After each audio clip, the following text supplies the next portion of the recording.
Bonjour.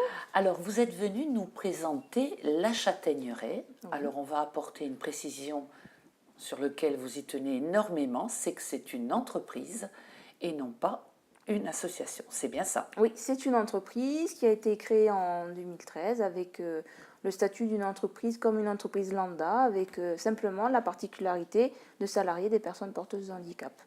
Alors, avant d'en connaître plus sur votre entreprise, qui est Émilie Rossi? Ça, c'est la grande question. En fait, je suis partie de Corse à 18 ans, sur Paris, pour un petit peu voir ce qui se passait en dehors de ma Corse natale, puisque je suis quelqu'un qui est très très curieuse de nature et qui aime découvrir. Et même si on a une région qui est splendide, à mon sens, on a besoin aussi d'aller voir ce qui se passe ailleurs pour après pouvoir revenir et apporter un petit peu des touches. En tirer des leçons aussi? Complètement, parce que on a tendance à être très très chauvin et en fait il y a plein de choses magnifiques à faire à l'extérieur aussi et que pour le coup on peut transposer bien volontiers chez nous et moi dans le milieu du handicap notamment. Alors, vous avez dit, l'entreprise a été créée donc en 2003, mais 2013. En 2013, pardon, ça y est, je l'avais déjà vieilli. Quel est son but exactement? Son but, c'est d'apporter de la formation professionnelle à des personnes qui sont porteuses de handicap, tout en leur apportant un travail à temps plein. Donc il faut savoir que chez moi, tous les salariés sont en CDI à temps plein et ensuite on met en place des plans de formation professionnelle comme ça se fait classiquement dans toute entreprise, enfin, ou comme ça devrait se faire classiquement dans toute entreprise, avec la particularité de l'imprégnation, je dirais, du handicap de chacun pour pouvoir broder vraiment de la formation professionnelle qui corresponde aux expériences de chacun, aussi bien professionnelles que les expériences de la vie, et essayer de faire en sorte que le poste de travail corresponde au handicap de la personne qui est salariée dans l'entreprise. Ce qui est très important du reste. Ce qui nous permet, pour le coup, d'avoir des postes qui collent complètement aux salariés, puisqu'on se colle vraiment à sa façon d'apprendre les choses, de travailler.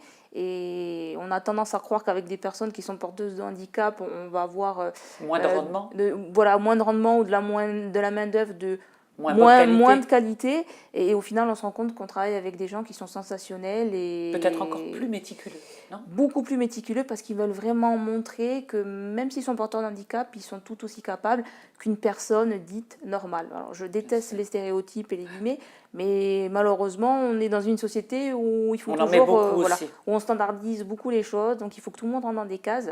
Et moi, j'ai tendance à dire que j'essaie toujours de faire entrer des ronds dans des carrés et malgré tout, j'y arrive. Alors, votre entreprise a une particularité, c'est qu'elle s'appelle entreprise adaptée. Oui. Alors, qu'est-ce que ça signifie? Tout simplement, cela signifie que dans le mot adapté, on s'adapte aux salariés et ce ne sont pas les salariés qui doivent s'adapter à l'entreprise. Ça, c'est une belle chose. C'est une belle chose, oui, on essaie de faire notre maximum. Nous avons aussi la particularité en tant qu'entreprise adaptée d'avoir un agrément préfectoral.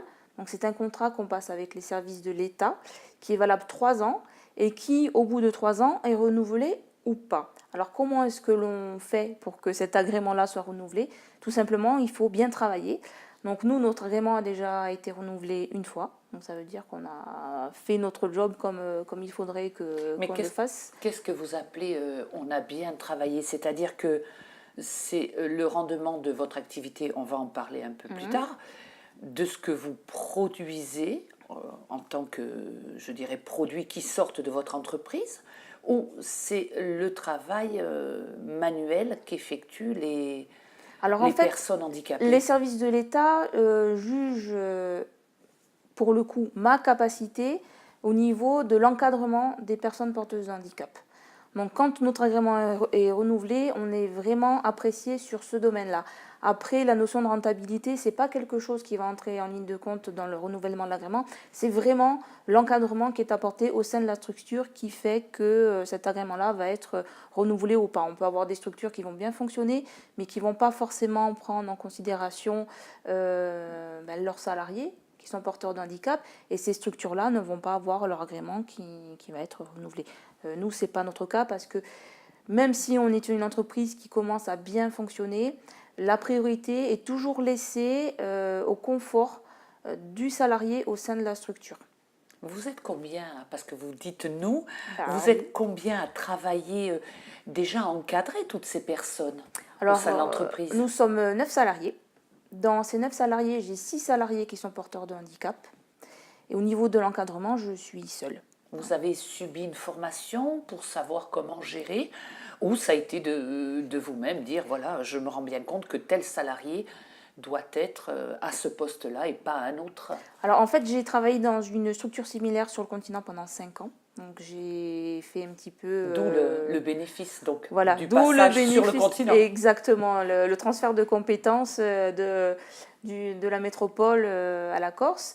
Et en fait, après, je dirais qu'au niveau de l'encadrement, c'est pas quelque chose que l'on peut apprendre sur les bancs de l'école, même si ça peut permettre d'apporter des cadres. Mais après, il faut aussi avoir une personnalité qui fait que l'on va toujours essayer de faire en sorte d'aller au-delà, pour le coup, des cadres qui sont imposés. Il faut quand même avoir une curiosité, vouloir découvrir la personnalité des uns et des autres. Je pense qu'il faut un brin aussi, avoir un peu d'empathie, parce qu'il est vrai que sur certains handicaps, l'encadrement est vraiment très, très, très spécifique et particulier. Là, j'ai 2 encadrements sur 2 salariés qui sont vraiment spécifiques, où on est vraiment sur du sur-mesure. On ne peut pas se dire, ben voilà, on va travailler sur une semaine comme ça, comme ça. C'est vraiment un travail au jour le jour.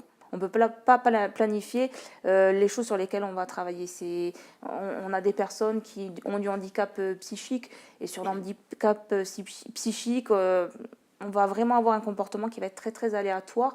Donc on ne peut pas projeter ça sur du long terme. Il faut vraiment l'appréhender au jour le jour. Il faut prendre du temps avec le salarié. Il faut pouvoir énormément de psychologie, énormément de pédagogie.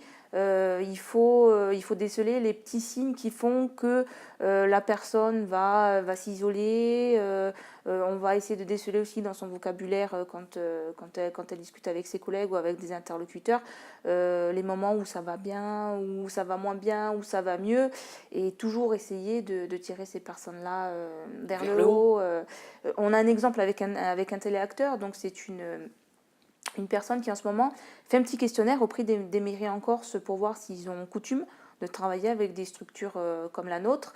Et petit à petit, je l'incite à prendre confiance en lui avec des choses très simples, comme je le dis, dans ton argumentaire, puisqu'il faut quand même qu'on emploie des termes très professionnels pour bien entériner ce fait que nous sommes une entreprise. Je lui dis, dans ton discours, il y a des choses très simples à intégrer, et tu vas voir que tes interlocuteurs vont avoir l'oreille différente. Déjà, il faut remercier les personnes. Donc, à la fin de l'entretien, on impose de dire le Veringrace, je le après. Et c'est vrai que du coup, on a des gens qui arrivent à comprendre que la structure est vraiment en Corse et qu'on travaille avec des personnes en Corse. Et c'est vrai que depuis que l'on fait ça maintenant, depuis 3 semaines, et au niveau du salarié qui du coup a plus confiance en lui, puisque les interlocuteurs sont plus sympathiques au téléphone, puisqu'on quand même on leur parle avec notre langue d'ici, et le salarié est vraiment complètement à l'aise. Et je vois sur 3 semaines, on a vu une évolution où il a vraiment beaucoup plus confiance en lui. Et même les interlocuteurs, même bien volontiers, on leur envoie une petite présentation par mail, nous rappellent parce qu'ils sont curieux. On a une page Facebook, ils vont visiter notre page Facebook. On a un site internet, donc on a des demandes d'informations par rapport au formulaire sur le site internet. Et c'est vrai que du coup, sur ce salarié-là, on sait que c'est quelqu'un qui aime le contact. Donc j'essaye de développer ça, mais c'est son atout en quelque sorte. Complètement. Et il se sent vraiment à l'aise dans ça. Et donc du coup, j'essaye dans son discours de mettre en place petit à petit des petites touches qui font que lui est de plus en plus à l'aise de plus en plus à l'aise dans sa façon de s'exprimer.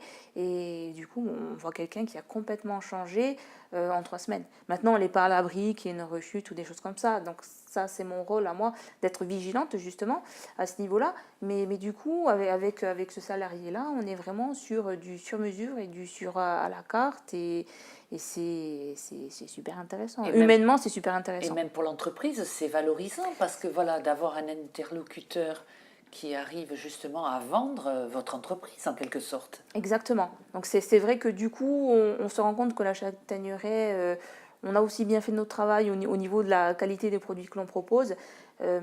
Parce que maintenant, on a des gens qui nous appellent sur recommandation de certains de nos partenaires aussi. Donc il y a une satisfaction. Donc il y a une réelle satisfaction des produits que nous proposons à la commercialisation. Il faut savoir que tous les produits chez nous sont fabriqués et ou reconditionnés. Ça veut dire quoi? Ça veut dire que quand nous ne sommes pas en capacité de fabriquer certains de nos produits, quoi qu'il en soit et quoi qu'il arrive, tous les produits sont porteurs de l'étiquette de la Châtaigneraie. Ça veut dire qu'il y a au moins un salarié qui a posé sa patte sur le produit qui va partir chez nos partenaires. Alors, vous avez anticipé, donc on va continuer justement sur vos produits. Quels sont justement, dans votre activité, qu'est-ce que vous proposez donc au public? Alors, il faut savoir que 80% de nos partenaires sont des entreprises du secteur public et du secteur privé. Donc, pour pouvoir faire fonctionner la structure, je ne dis pas qu'on a obligation, mais si on veut être sûr de générer un chiffre d'affaires suffisant, nous proposons de la papeterie et des produits d'entretien. Alors il faut savoir que sur la papeterie, nous voulons nous démarquer réellement du fournisseur classique, puisque c'est ce qu'on nous dit. Nous, on a notre fournisseur classique, on ne veut pas changer les habitudes. Nous proposons des produits personnalisés, c'est-à-dire que nous apposons les logos de nos partenaires sur ces produits-là. Et ensuite, on crée de la papeterie vraiment sur mesure. Nous avons créé des produits qui sont 100% issus pur jus, la Châtaigneraie, qui commence à rencontrer un certain succès. Okay, on peut les connaître? Oui, bien sûr. Alors nous avons fabriqué, le produit phare s'appelle la chemise de rabat.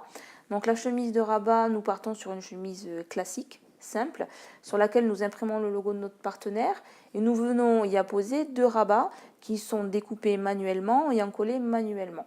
Ensuite, sur la première page, je dirais, nous venons y déposer un transparent, ce qui fait que cette chemise-là va détourner l'utilisation de la chemise classique, puisque c'est un produit qui est réutilisable, avec, pour le coup, le logo de notre partenaire. Donc c'est vrai que sur ce produit-là, on ne s'attendait pas à un succès de cette ampleur-là actuelle. Et on est sur un produit qu'on a décliné en 12 versions, en 28 coloris, et un produit qui, au fur et à mesure des partenaires, va être vraiment personnalisé, alors tant sur le logo, mais aussi sur le mode de fabrication. On va avoir des partenaires qui vont nous dire, ben écoutez, moi j'aimerais, après on est dans du technique, mais à la base cette chemise n'a pas de soufflet, mais nos partenaires vont nous dire, mais écoutez, moi avec un soufflet ça m'intéresserait, je le trouve nulle part, est-ce que vous pouvez vraiment... Et vous le fabriquez? Et nous le fabriquons. Et nous le fabriquons. Donc du coup, on a un réel échange avec nos partenaires, où on est à l'écoute de leurs besoins et eux n'ont pas l'impression, pour le coup, de contribuer au développement d'une association. Ils ont vraiment l'impression de contribuer au développement d'une entreprise parce que c'est ce qu'ils font. Moi, c'est ce que je leur dis. C'est une entreprise reconnue. C'est une entreprise qui adhère vraiment à leurs besoins. Parce que comme on se plaît pour le coup à leur dire, chez un fournisseur classique, ils ne peuvent pas avoir un produit sur mesure. C'est quelque chose qui est impossible. C'est fait en série. Complètement. Donc, ou alors il faudrait qu'ils commandent des quantités industrielles. Et chez vous, justement, vous parlez de quantité. Quelle peut être la plus petite quantité que l'on puisse commander? On vend à l'unité. Alors on ne veut pas se couper de toutes les personnes qui pourraient plébisciter la Châtaigneraie. Donc on peut vendre un stylo. Bien sûr que l'intérêt, ce n'est pas de vendre un stylo. L'intérêt, c'est de faire reconnaître le travail et le savoir-faire sur les produits.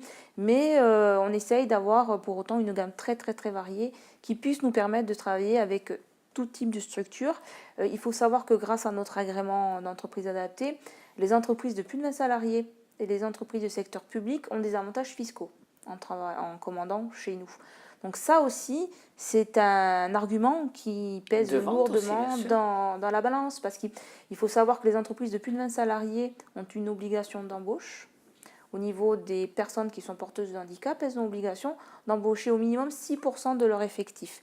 C'est la fameuse loi de 2005, la loi pour l'égalité des chances, qui a un petit peu mis en place tout ça. Ça existait précédemment, mais le système n'était pas aussi rigide, je dirais, puisque maintenant les entreprises qui n'arriveraient pas à satisfaire cette obligation d'embauche payent des pénalités toutes les fins d'année. Donc elles n'ont pas intérêt.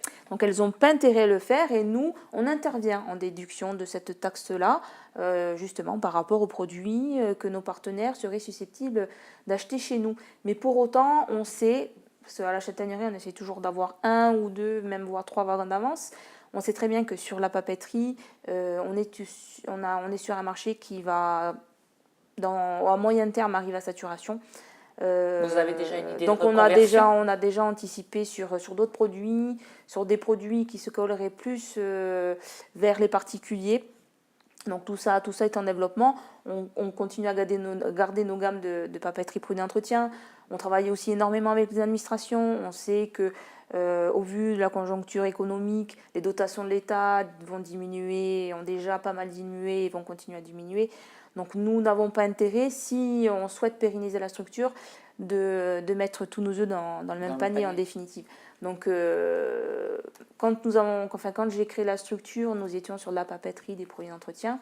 Maintenant, nous avons élargi notre gamme. Nous proposons des trousses de premier secours que nous confectionnons à la demande, où nous avons des trousses de premier secours type. Nous proposons aussi des colis gourmands pour les comités d'entreprise. Alors, nous avons la chance d'être démarchés par des comités d'entreprise du continent. Nous avons envoyé une commande la semaine dernière avec des produits du terroir. Nous proposons aussi des kits d'hygiène, des kits de produits d'entretien aux hôtels et aux campings. Ce sont des produits que nous personnalisons avec les logos. Ce sont des petits kits d'accueil pour les personnes qui arrivent en vacances, qui vont louer des mobil-homes. Nous avons fait aussi des petits kits pour les personnes qui partent en randonnée. Donc on essaye vraiment d'avoir un panel assez large. Pour vraiment toucher tout type de structure, et c'est pour ça aussi nous voulons nous tourner vers les particuliers, puisque nous sommes en train de développer notre site de vente en ligne pour ces produits-là, où nous allons... Le but du jeu, c'est vraiment de promouvoir... alors, moi, je mets un point d'honneur à ne pas mettre le handicap en avant, parce que je dis très souvent que nous ne vendons pas du handicap, mais le fruit du travail de nos salariés. Mais pour autant, une fois que les commandes sont passées chez nous, je dis, vous voyez, grâce à vous, ça me permet à moi derrière de salarier des personnes qui sont porteuses de handicap, de créer des postes. Parce qu'il ne faut quand même pas oublier que créer 6 postes pour ce public qui m'est si cher en milieu rural, c'est quand même un tour de force. C'est pas facile tous les jours d'être en milieu rural pour des tas de raisons. Et c'est vraiment quelque chose aussi qui mérite d'être souligné, à mon sens, parce qu'on a quand même des personnes qui viennent travailler depuis la région bastiaise. Donc cela montre encore l'implication de mes salariés dans leur poste de travail. Ce sont des personnes qui, malgré la distance et malgré leur handicap, pourraient se dire, ben voilà, dans mon environnement proche, il n'y a pas de travail pour moi, je continue à vivre des minima sociaux, et on a des personnes qui ne sont pas du tout dans cet état d'esprit-là, qui veulent évoluer et montrer que ce sont des personnes à part entière, quoi. Des personnes à part entière. Alors nous, on est vraiment partagés au niveau des effectifs. On a 50% des salariés qui ont un handicap qui est survenu lors d'accidents de la vie, parce qu'il ne faut pas oublier que du jour au lendemain, on le souhaite à personne, mais n'importe qui peut devenir handicapé en sortant de la douche, en traversant, en tombant d'un trottoir, ou un accident de vélo, un accident de voiture. Et après, on a 50% l'autre 50% des salariés qui, eux, ont un handicap de naissance. Donc là, on n'est plus sur le handicap psychique pour le coup. Mais voilà, on a quand même... Dans le handicap, il n'y a pas que le handicap. Il y a plusieurs handicaps que l'on va appréhender de façon différente. Et on a des personnes qui ont vraiment envie de montrer que malgré leurs différences au niveau du handicap, elles arrivent à travailler ensemble. Et c'est vrai que... Ils sont peut-être plus solidaires. Ils sont solidaires, et même des fois, ils sont aussi... ils sont un petit peu plus sévères sur... la qualité du travail ? Sur la qualité du travail, mais sur l'appréhension des uns et des autres au niveau de leur handicap. à dire non mais c'est vrai que bien souvent on en a qui ont tendance à un petit peu râler ou dire oh je suis fatigué et on en a d'autres qui vont dire mais attends moi aussi je suis porteur de handicap, je suis autant fatigué que toi donc allez on y va, on est une équipe, on est Ils se motivent. soudés complètement. C'est vraiment, j'ai la chance d'avoir une équipe qui a tendance vraiment à tirer, à se tirer les uns et les autres vers le haut. Et c'est vrai que ben moi au quotidien, je suis là aussi pour les tirer, leur dire que voilà, que l'entreprise elle tourne grâce à eux hein, et pas grâce à moi, comme je dis. Moi, à la limite, je suis celle qui sert à rien quoi, dans l'entreprise. Je suis pas la fabrication, c'est pas moi qui prépare les commandes et c'est pas moi qui prends les bons de commande. Vous ne Donc, pensez pas que c'est un peu vous qui les tirez aussi quand même? s'ils n'étaient pas là, aujourd'hui, la structure ne Oui, serait elle pas ce qu'elle n'existerait pas. est. D'accord. Et je l'ai fait aussi pour eux. Donc, je fais comprendre que c'est vraiment un travail d'équipe. La structure fonctionne parce qu'on a l'esprit d'équipe et que chacun s'implique dans son poste. Donc, moi, j'ai pas monté cette structure-là pour me tirer la couverture. Quand on crée une structure de ce genre-là, on ne le fait pas pour soi, on le fait avant tout pour les autres. Il faut quand même savoir qu'en Corse, on a plus de 2500 personnes qui sont porteuses de handicap. Ces personnes-là sont laissées pour compte. Donc on est, comme je dis bien souvent, moi j'ai même honte de n'avoir que 6 salariés qui sont porteurs de handicap. On peut faire encore beaucoup mieux et beaucoup plus fort. Maintenant, on a besoin de soutien aussi, hein, on a besoin de partenaires, on a besoin d'être entendu par certaines personnes chez qui on tambourine à la porte très très souvent. Quels sont les organismes justement publics, institutionnels qui vous aident? Alors on a des partenariats petit à petit qui se mettent en place. Mais le chemin est encore long, hein, parce que malheureusement, on est soumis aux campagnes électorales.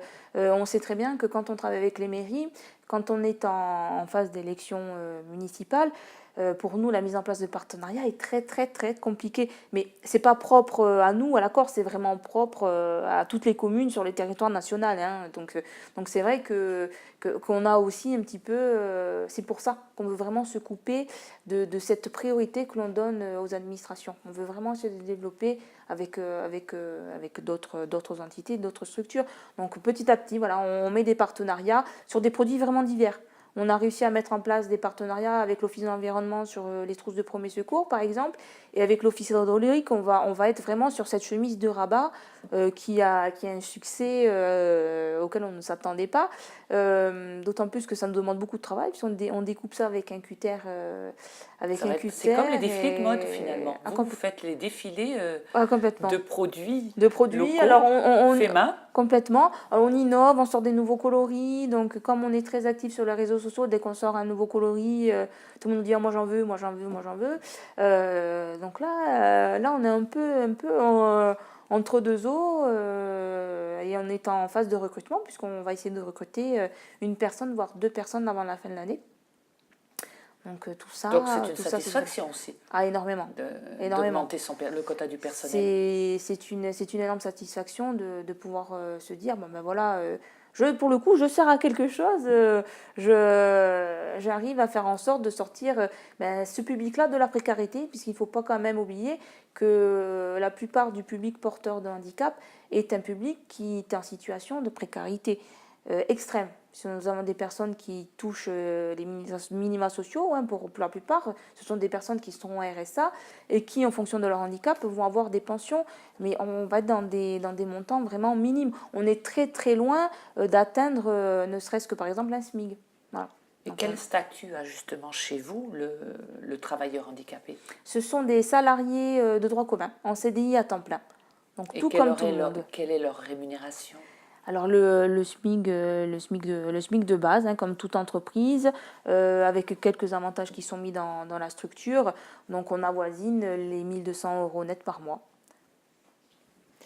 Alors vous travaillez en entreprise adaptée. Oui. Mais quelle est la différence avec un ESAT, qui est un établissement et service d'aide à la personne? Alors déjà la différence, nous ne dépendons pas du même ministère. Les ESAT sont gérés par le ministère du Travail, de la Santé, et nous sommes gérés par le ministère du Travail et de l'Emploi. Nous n'avons pas du tout le même champ d'action, puisque en ESAT, on va être avec un public qui va être majoritairement porteur de handicap, avec un handicap supérieur à 80%. Alors ça veut dire que ces personnes-là nécessitent un encadrement particulier, aussi bien au niveau professionnel qu'au niveau médical dans la structure. Nous, l'entreprise adaptée, en fait, sert de tremplin entre l'ESAT et le milieu ordinaire, puisque l'entreprise adaptée a aussi comme mission de former ses salariés pour après envisager une sortie vers le milieu ordinaire. Chose qui c'est vraiment sujet de discute avec le ministère du Travail et de l'Emploi, chose qui est quasiment impossible parce que les structures après en milieu ordinaire ne sont pas formées. Elles ne sont pas adaptées. Pour accueillir ce public-là. Moi, j'aurais plus tendance à essayer de mettre en place des partenariats avec des contrats, ce que l'on appelle des contrats de mise à disposition, avec des stagiaires qui pourraient faire des stages en entreprise avec des périodes données dans ces structures en milieu ordinaire et faire une intégration au coup par coup. Parce qu'on s'est rendu compte qu'en faisant des intégrations de but en blanc, on avait un taux d'échec qui était démentiel. On a un taux d'échec de 85%. Quand on fait la sortie, entreprise adaptée, milieu ordinaire. Donc je ne vous laisse même pas imaginer le taux d'échec quand on fait la sortie ESAT, milieu ordinaire. C'est quelque chose qui est impossible. Donc en fait, l'entreprise adaptée, idéalement, doit servir de tremplin. Nous sommes en pourparlers avec un ESAT sur Bastia pour prendre en période de stage justement des effectifs de l'ESAT pour les transposer à la Châtaigneraie pour voir si ces effectifs-là sont capables de sauter un palier en fait, voir si elles peuvent sortir du milieu vraiment très très encadré de l'ESAT pour encadrer un milieu un petit peu plus souple de l'entreprise adaptée, pour voir s'il y a possibilité de développer d'autres compétences et de mettre en place des partenariats, comme j'aime les appeler, des partenariats intelligents. On est là pour faire du bien à ces personnes-là et pas pour les enfermer dans leur handicap. Donc le Surtout fait pas qu'elles régressent, c'est exactement. Pas le but. Donc du coup, de les faire passer d'une structure à l'autre, c'est quelque chose qui est vraiment bénéfique pour la personne qui est porteuse de handicap et même pour les handicaps vraiment lourds. Voilà, les handicaps lourds, comme on les appelle, où on a un handicap supérieur à 80%, ce sont des choses que l'on peut envisager par touche, avec des périodes de stage d'une semaine, 15 jours, un mois, pour voir vraiment au niveau de la personne comment est-ce qu'elle assimile le changement, puisqu'on a aussi ça qu'il faut prendre en compte, c'est que dans le handicap, on a des personnes qui ont besoin de repères, et on ne peut pas chambouler leurs repères. C'est quelque chose sur laquelle il faut être extrêmement vigilant. Si on n'est pas vigilant sur ces critères-là, on va forcément aller vers des échecs. La personne se sent perdue aussi. Complètement, parce que ce sont des personnes qui sont dans des structures depuis tellement longtemps qu'en fait, en définitive, elles ont carrément pris la place de leur famille puisqu'elles y sont toute la journée. Et donc du coup, il faut vraiment y aller par touche. Mais on se rend compte que déjà, ces stages-là sont faits sur la base du volontariat, donc ce sont des personnes qui sont complètement désireuses de venir en stage, ce sont des choses qui ne sont pas imposées. Donc au niveau de la démarche, on simplifie un petit peu les choses. Ensuite, moi, je fais une découverte de l'environnement familial. Donc j'impose une visite avec les tuteurs de la personne qui est en stage à l'ESAT pour vraiment découvrir la personnalité de l'individu et voir comment est-ce qu'on peut essayer de mettre en place au mieux pour faire en sorte que la personne ne soit pas trop déboussolée. Et donc c'est vrai que pour le coup, là, quand on parle d'une notion de rentabilité en entreprise, là on n'est plus du tout dans la notion de rentabilité.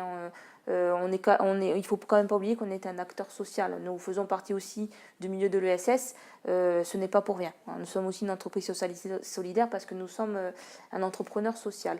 Donc c'est vrai que l'entreprise adaptée, c'est un mix de beaucoup de choses et c'est ce qui fait aussi son intérêt, puisqu'on n'est pas une entreprise classique et on ne rentre pas dans des cases. Alors ça pour le coup, j'adore. C'est ce qui vous appelle, j'adore de ne pas rentrer dans des cases, c'est ce qui me correspond complètement.